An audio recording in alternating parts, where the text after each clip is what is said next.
أعوذ بالله من الشيطان الرجيم بسم الله الرحمن الرحيم وصلى الله وسلم على سيدنا محمد وعلى آله وأصحابه أجمعين.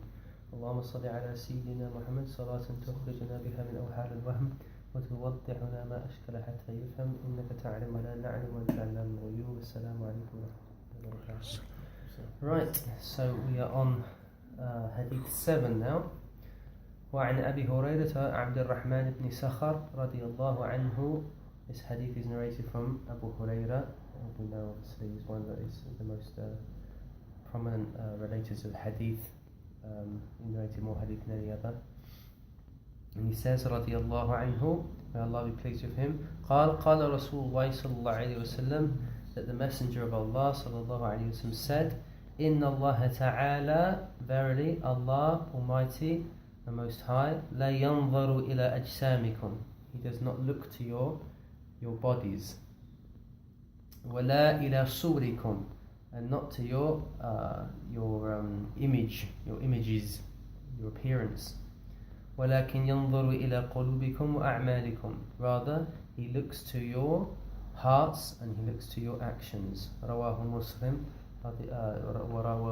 So this hadith is obviously it's probably the shortest hadith that we've gone through so far, but it's incredibly profound. That the Prophet ﷺ is correcting concepts that were prevalent in at the time of the Arabs before Islam, and something that's obviously very much so in our society today. He doesn't look to your physical strength, your body, how you are, whether you're fat or you're thin, whether you're tall or you're short. And He doesn't look at your images, whether you're beautiful, whether you're ugly, whether you're brown, whether you're white, whether you're so forth. This isn't what He looks to. Rather, He looks to your hearts and your actions. And so obviously the problem is in society is obviously this is how we're defined. If we look psychologically, we're always concerned about what our physical appearance and our image as well, how we're perceived by people. And so, and this is what defines us in society. You see that even within the Muslim community, we fall prey to this probably sometimes more so. It's a generalisation, but more so. I find that I see it very prevalent in countries, developing countries. Like you see someone, like for example in Morocco, I find that used to perplex me. You'll see someone who lives in a shanty town, lives in a shed literally, but he's got like a satellite dish on his house. Mm-hmm. Yeah, he actually, some of them, they walk out, they've got suit on, they look really at the part. He might have a smartphone. You're thinking, how on earth does he afford this? It's because image. I've noticed it more. It might be that people from developing countries, they're really conscious about their state, how they're perceived in terms of their affluence, even if they're not. And so you see it prevalent in the Asian community at weddings. Like, why on earth are you renting a car? I don't know how much his cars cost. I don't know. I say for the bride and groom, okay, it's their special day.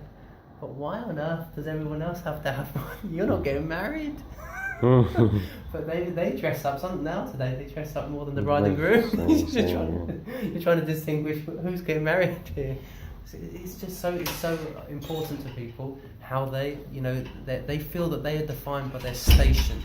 They're defined by what they have, their possessions. Something, I don't know if it's completely true, but if you think about in Arabic, often more than not, in Arabic, how do we express possession in Arabic? That we possess something. We don't use a verb often. We don't say, you can say, هو يملك سيارة, but we don't often say that. We say, هو عنده سيارة, له سيارة. What's interesting in Arabic, we use prepositions and other tools to express possession more often than verbs.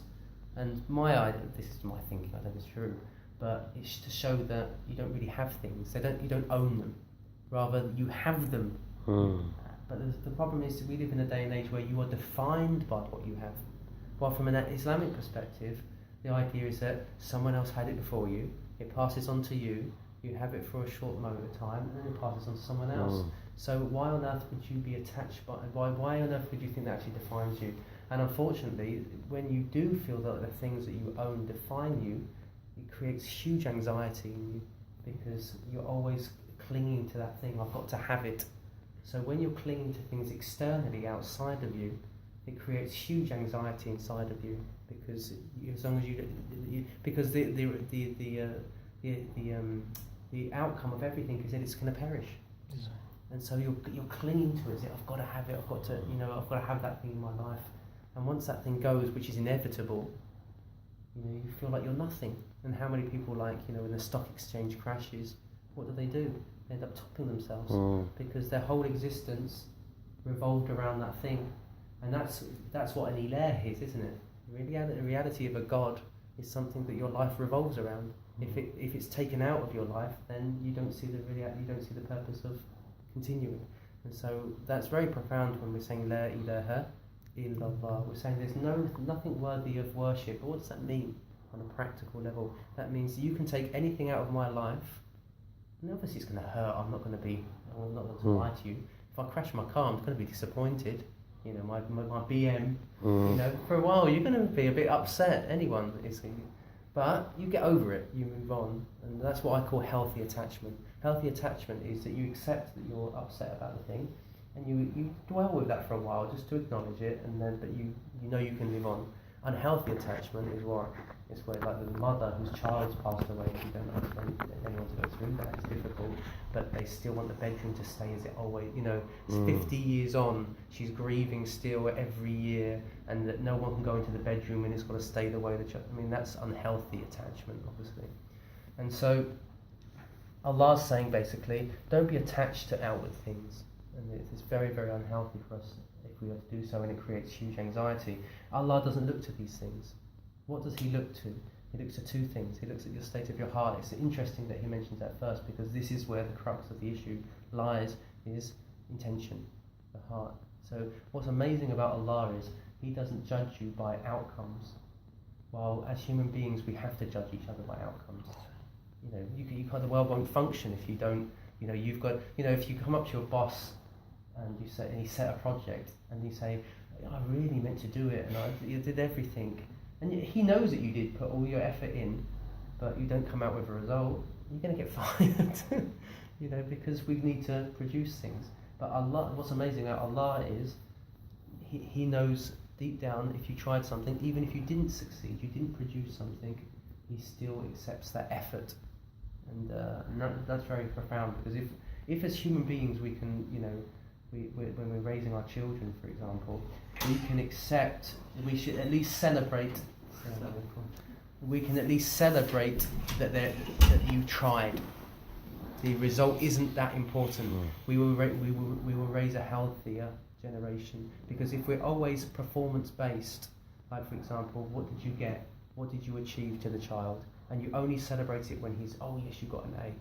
But what about if he's like, he got a D, and then the next time you see that you might have got a D again, but you saw that there was a bit of improvement. You celebrate that at least, and you say no matter what, as long as you have a sincere intentions, you're trying the best. We still love you for that, for you trying. That's much more. The child grows up with a sense of, he's not going to have anxiety about whether he's achieving all the time. He only feels that he can. Feels happy about himself when he's actually got something new, because that creates a huge anxiety in the person, in the persona of the person. And so Allah says He looks to your hearts, He looks to your actions. But so it shows that your actions are still important though, and this is really important. And this is something like the world over, is that so Allah looks to your hearts, but if your hearts are pure, they will produce good actions. Innal ladhina amanu wa amilus salihat, those who believe and do righteous deeds. So the fact that you have a righteous heart shows it's going to manifest outwardly. And so the guy that says to his wife, I love you darling, but he beats her, his love doesn't mean anything, because eventually she's going to say, okay, I can see that you're struggling, but I don't see any sign of you trying to change, or you're trying your best to try to overcome. Your love means nothing to me. And so we have to have our sincere intentions will produce actions. The last point on this though, but with Allah subhanahu wa ta'ala, does He, will He look to our intentions if we don't have good acts? We see a number of hadith narrated by the Prophet sallallahu alaihi wasallam that on the Day of Judgment, that man that did so much bad and he felt so ashamed of it that he commanded his sons to basically burn his remains and scatter him in the sea so Allah doesn't raise him. They've got the famous hadith obviously about the man that killed 99 people and then he eventually killed 100. He did his century and then he eventually passed away, but his intention was to change. And so this is what I've struggled with a lot, because obviously you see people that are really messed up, okay, like people with major addictions in their life, and because of their major addictions, because of their upbringing, and you can see that they feel gross about their situation, they feel that they're wrong, they just can't overcome themselves, and it affects other people as well.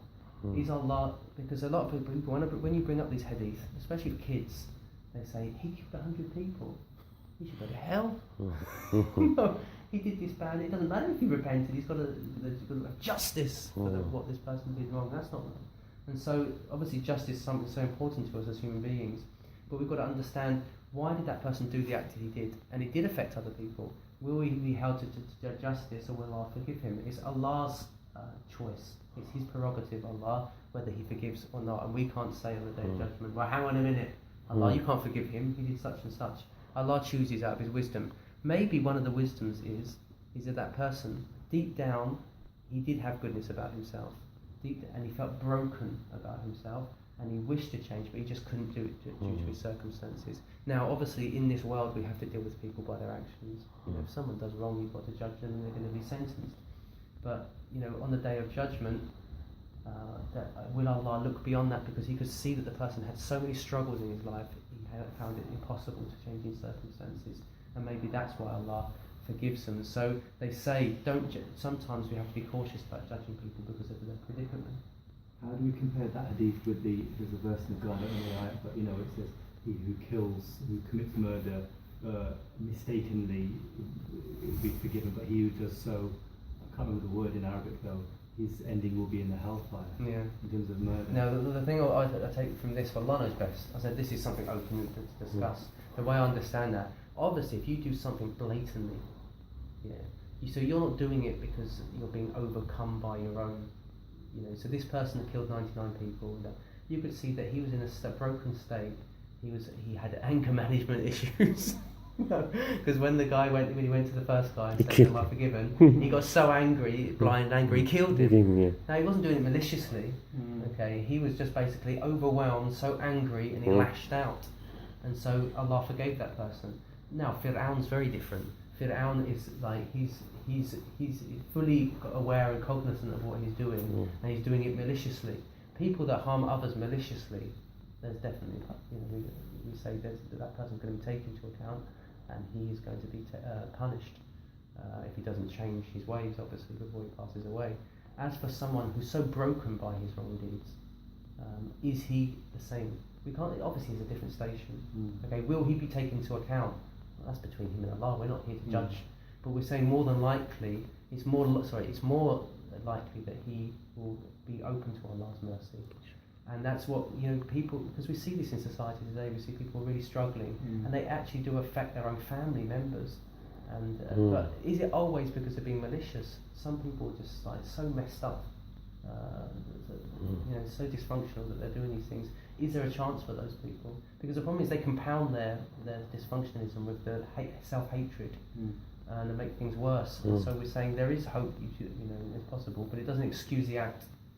I'm not saying that people. This is people don't misunderstand me, thinking that if you're a wife or a child, you've got to get out of the circumstances. You've got to put healthy boundaries between those people. But do we say those people are going to the hellfire for all they've done? That's in the end you don't know, and this is why the danger of condemning people. We have to leave that knowledge to Allah subhanahu wa ta'ala, but we still have to obviously punish them in this world. And they have to be taken into account, and we still have to put healthy boundaries between them. But as for what's their affair with Allah, that's something very different, because we don't know what their state is, and that's what the hadith is. That's one of the allusions that Ibn Adlan in his commentary, he says sometimes you might see someone outwardly, he's not very much actions, and he seems like a broken, but the fact that he's got a broken heart, that's key. I say the key is, even if you're in sin and you're doing things, you have to feel you do have to feel broken about your state, and that's why Ibn Adai al-Iskandari, rahimahullah, he says how many رب طاعة, many a good deed that brings about pride about you is worse than a sin that brings about brokenness. He says, what is worse? Okay, is it that you do these good deeds and you feel so good about yourself?